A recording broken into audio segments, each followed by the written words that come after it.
कराची वजीर आजम इमरान खान ने Karachi ship yard में ship lift and transformer system का इफ्तिताह कर दिया।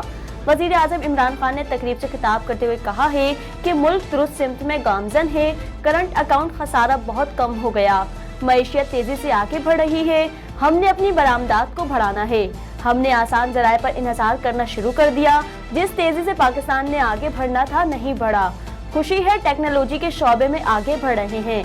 वजीर आजम एक रोजा सरकारी दौरे पर आज कराची में मौजूद हैं, जहां वो मसरूफ दिन गुजारेंगे। कराची शिप यार्ड तकरीब के बाद वजारत बहरी उमूर के तहत मुनक्किदा इजलास की सदारत करेंगे, जिसमें वजारत बहरी उमूर के तहत जारी मंसूबों पर ब्रीफिंग दी जाएगी।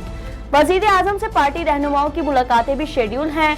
इमरान खान बलूचिस्तान में जिले लसबेला में ग्रीन पाकिस्तान की तकरीब में शरीक होंगे। 14 अगस्त के हवाले से अहले वतन को जश्न आज़ादी मुबारक के इश्तिहार चलवाने के लिए सच एक्सप्रेस न्यूज के इस नंबर पर राब्ता करें। हमारा नंबर आपकी स्क्रीन पर।